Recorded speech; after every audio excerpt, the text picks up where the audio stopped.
নমস্কার বন্ধুরা, আমার ভিডিও দেখার জন্য আপনাদেরকে অসংখ্য ধন্যবাদ জানাই। তো আমি ভিডিওটা প্রথম থেকে শেষ অবধি অবশ্যই আপনারা কিন্তু দেখবেন। আর আজকে আমি আপনাদের নতুন একটা রান্নার ভিডিও নিয়ে চলে এসেছি। তো আজকে আমি আপনাদের স্টাফ আলুর দম করে দেখাবো। স্টাফ আলুর দম তো আপনারা চিকেন কিমা বা খাসির কিমা দিয়ে করেন, তো আমি এটা একদম পুরোপুরি নিরামিষই ও পনির দিয়ে করে দেখাবো। তো আমার এর জন্য কি কি মশলা লাগবে আর কীভাবে কি করতে হবে সেটা আপনাদেরকে একবার দেখিয়ে নেব। তো চলুন আমার সাথে থাকুন ও দেখতে থাকুন আমি কিভাবে রান্নাটা বানাচ্ছি। প্রথমে আমি আলুটা ছাড়িয়ে নিয়েছি, ছাড়িয়ে নিয়ে এই মধ্যিখানটা একটু ফুটো মতো করে নেব। ফুটো করে নিয়ে যে আলুর মধ্যিখানে যে শাঁসটা আছে, তো আমি এই শাঁসগুলো পুড়ে নেব এরম করে।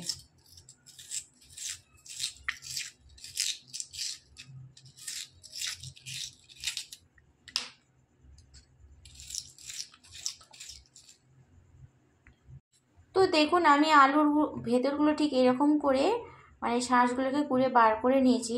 আর যে এই শাঁসগুলো আছে, তো আমি এই শাঁসগুলো কিন্তু একটু সেদ্ধ করে নেব। তো আলুর যে শাঁসগুলো ছিল, তো আমি এই প্রেশার কুকারের মধ্যে একটা সিটি দিয়ে দেবো, দিলেই তাড়াতাড়ি সেদ্ধ হয়ে যাবে। তো আমি সেদ্ধটা বসিয়ে নেব।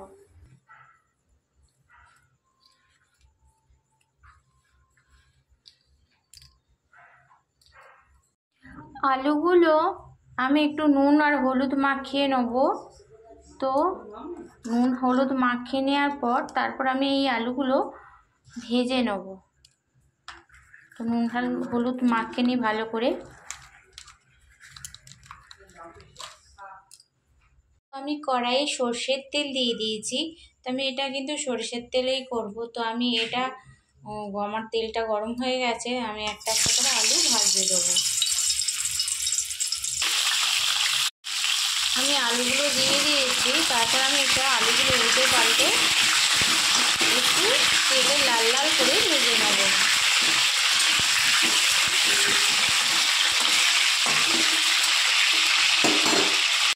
দেখুন আমার আলুগুলো ঠিক এরকম লাল লাল করে ভেজেছি। আপনারা কিন্তু এরকম লাল লাল করেই কিন্তু ভাজবেন।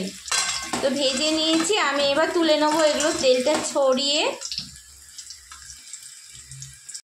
তো আমি আলু ভাজার তেলের মধ্যে একটু দারচিনি ফোড়ন দেব। তো আমি এতেতে কিন্তু জিরে ফোড়ন দেবো না, তো অল্প পরিমাণে সর্ষে আর একটা শুকনো লঙ্কা আধখানা আমি ফোড়ন দেবো। তো আমি ফোড়নটা প্রথমে একটু ভেজে নেব তেলে।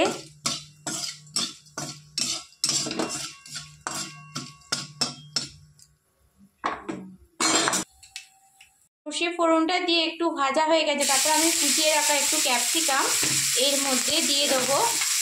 তো ক্যাপসিকামটা একটু হালকা ভাজবো, খুব বেশি ভাজবো না। ক্যাপসিকামটা একটু ভাজা হয়ে গেছে, তো আমি এরপর এক চামচ বা 2 চামচ পরিমাণে একটু আদা বাটা দিয়ে দেবো। আর 1 চামচ পরিমাণ মতো একটু জিরে গুঁড়ো দিয়ে দেবো। ধনে গুঁড়ো দেবো 1 চামচ পরিমাণ মতো। আর যে আলু সেদ্ধটা করা হয়েছিল, আলু যে সেদ্ধ বলতে আপনার যে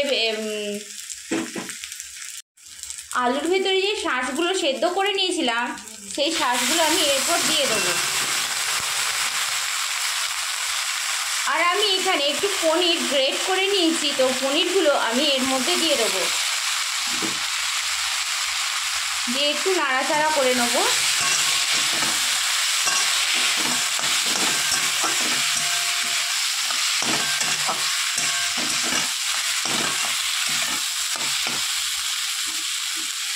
তো পনিরটা দিয়ে আমি একটু নাড়াচাড়া করে নিয়েছি।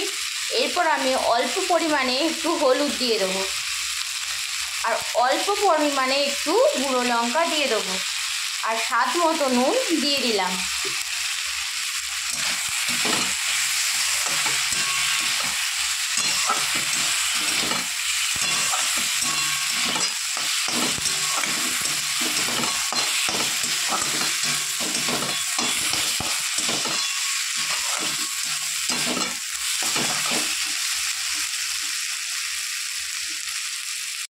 একটু কসুরি মেথি দিয়ে দিলাম। দিয়ে দেওয়ার পর আমি অল্প পরিমাণে একটু গরম মশলা দিয়ে দেবো। একটু নাড়াচাড়া করে এটা আমি নামিয়ে নেবো।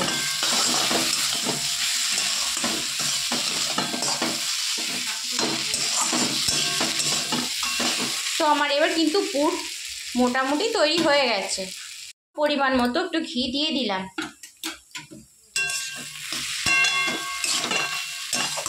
তো এবার আমার পুর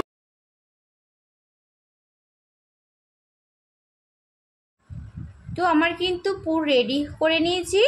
রেডি করে নেওয়ার পর আমি যে আলুটা ভেজে রেখেছি, তো আমি এই আলুটার ভেতরে আমি এইরকম করে একটু একটু করে পুর ঢুকিয়ে দেব। ঠিক এরকম করে আপনারা কিন্তু ঠিক এরকম করে পুরটা যতটা পারবেন ততটা ঠেসে ঠেসে ভরবেন।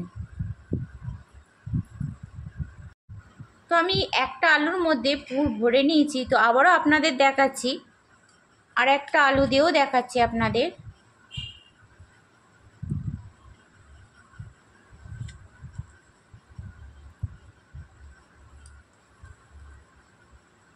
ঠিক এরকম করে প্রত্যেকটা আলুর ভেতরে এরম করে পুরটা আপনারা ভরে নেবেন। তো আমি এরপর সব আলুগুলো এরম করে পুর ঢুকিয়ে ভরে নেব।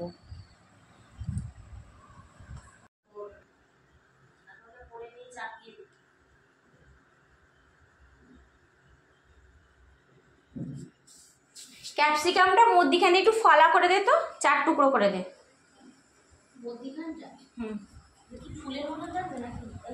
ওটা কাট এরকম। ও না, এই সাইড দিয়ে একটুখানি লাগবে, আমার চিড়ে একটু বাঁটবো এরকম।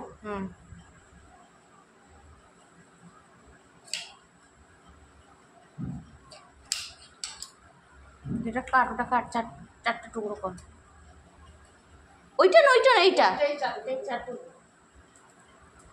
কোন দিকে? ওদিকে ধার নয়, উল্টোটা ধরেছিস।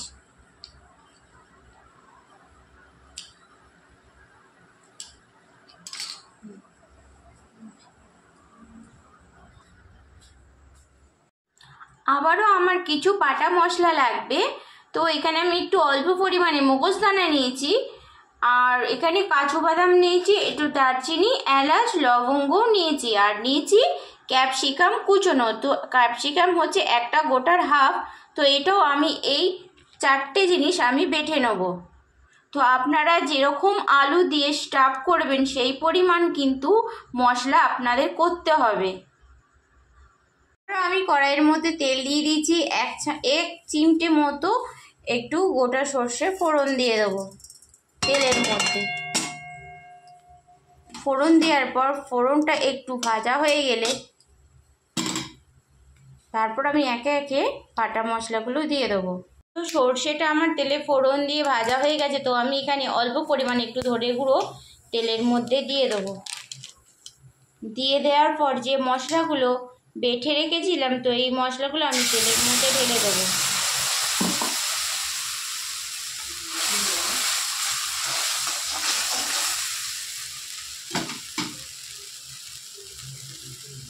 বেশ কিছুক্ষণ একটু নাড়াচাড়া করে একটু কষিয়ে নেবো মশলাটা।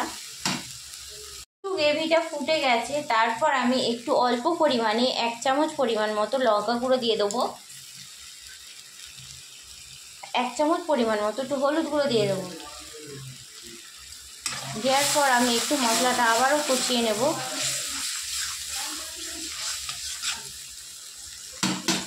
মশলাটা আমার একটু কষানো হয়ে গেছে। তারপর আমি এখানে 2 চামচ পরিমাণ মতো দই ফেটিয়ে রেখেছিলাম, টক দই। তো 2 চামচ পরিমাণ মতো টক দই দিয়ে দেবো। দিয়ে আবারও ভালো করে কষিয়ে নেব মশলাটা।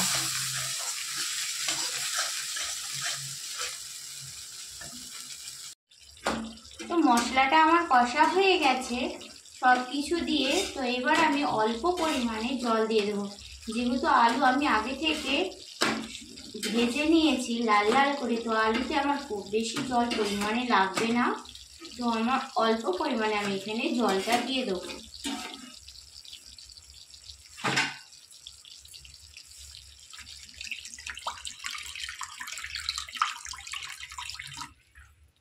জলটা দেওয়ার পর জলটা একটু ফুটে এলে তারপর আমি আলুগুলো একটা একটা করে দিয়ে দেবো।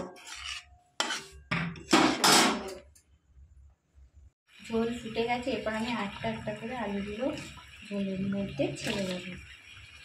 এটা কিন্তু আমি ঝোলের মধ্যে ছেড়ে দেওয়ার পরও আমি হালকা স্টিমে এটা রেখে দেবো।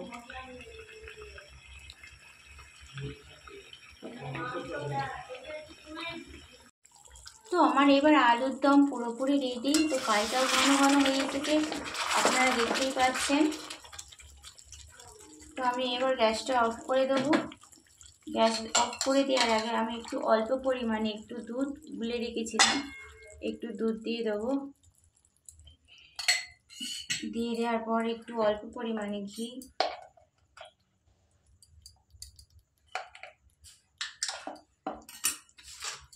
তো অল্প পরিমাণে গরম মশলা দিয়ে এবার নাড়তে হবে। তো আমার আলুর চপ আপনাদের কেমন লেগেছে অবশ্যই কমেন্টে জানাবে। আমার চ্যানেলটা সাবস্ক্রাইব করবেন, আর ভালো লাগলে শেয়ার আর লাইক অবশ্যই করবেন।